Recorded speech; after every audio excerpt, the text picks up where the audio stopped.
20 अप्रैल 2026 जब उत्तर भारत में भयंकर गर्मी थी, पूरे देश में एसी फुल ब्लास्ट पर चला रहे हैं, फैक्ट्रीज, हॉस्पिटल्स, ऑफिसेस ये सब एक साथ बिजली खींच रहे हैं और उस दिन भारत का पावर ग्रिड 250.07 गीगावाट पर पहुंचा, जो एक रिकॉर्ड था। अगले ही दिन यानी 25 अप्रैल को डिमांड 256.11 गीगावाट तक चली गई।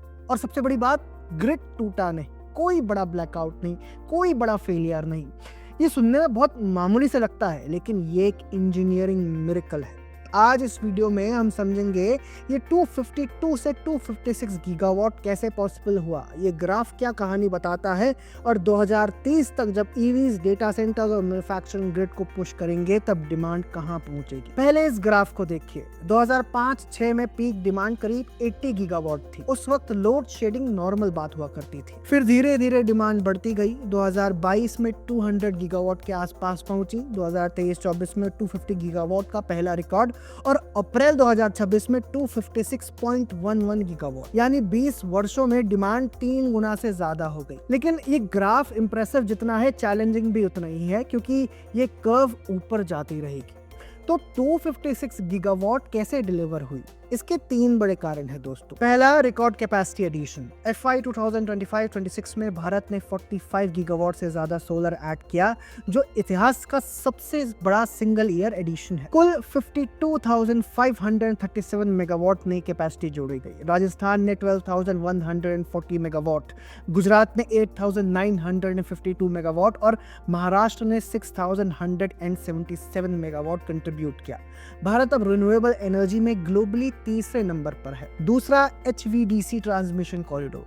भारत का national grid 5 lakh circuit kilometre से ज्यादा फैला हुआ है, जो दुनिया का सबसे बड़ा सिंक्रोनस ग्रिड है। तीसरा, बैटरी स्टोरेज। पीक आवर्स में ये बफर की तरह काम करता है दोस्तों। जून 2025 में भारत ने 50% install capacity non fossil source से हासिल कर ली, जो 2030 के NDC टारगेट से 5 साल पहले था। अब आते हैं असली पॉइंट पर कि 2030 तक भारत में ईवीज का क्या सीन होगा। सरकार का टारगेट है 30% private cars, 80% two wheeler, 70% commercial vehicles और 40% बसेस ईवीज होंगी। FY 26 तक 72,000 चार्जिंग स्टेशंस लगाने का प्लान था।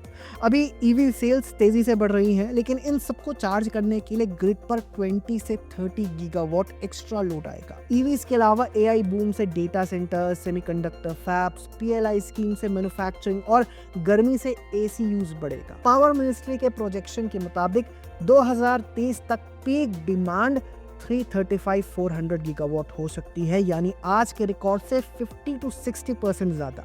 अब सवाल यह है कि क्या भारत तैयार है? तो जवाब है हाँ, सही दिशा में है, लेकिन रफ्तार बढ़ानी होगी। 2030 तक 500 gigawatt non fossil capacity target है। PM सूर्य घर से लाखों घरों में रूफटॉप सोलर लग चुके हैं, लेकिन ट्रांसमिशन, डिस्ट्रीब्यूशन और बैटरी स्टोरेज को तेजी से अपग्रेड करना होगा। एक्सपर्ट्स कहते हैं कि अगले 5 वर्ष में $150 बिलियन इन्वेस्टमेंट चाहिए। और इसका इकोनॉमिक एंगल क्या होगा? जब पावर कंजम्पशन का ये रिकॉर्ड बना, उसी हफ्ते पावर सेक्टर स्टॉक्स अपने 52 वीक हाई पर थे। ईवी मार्केट 2024 में $8.49 बिलियन का था। 2030 तक 100 बिलियन से ऊपर जा सकता है। तो दोस्तों, ये ग्राफ सिर्फ बिजली का ग्राफ नहीं, भारत की ग्रोथ स्टोरी है। 80 से 258 गीगावाट 20 साल में। 2023 तक 335-400 गीगावाट। ईवीज, AI, मैन्युफैक्चरिंग सब ग्रिड को पुश करेंगे। चैलेंज रियल है, लेकिन कैपेबिलिटी भी रियल है, बस रफ्तार बढ़ानी होगी। दोस्तों, अगर वीडियो पसंद आया हो तो लाइक, शेयर करें, कमेंट में बताएं क्या लगता है, भारत 2030 तक रेडी होगा? सब्सक्राइब करना ना भूलें। मिलते हैं अगली वीडियो में। धन्यवाद।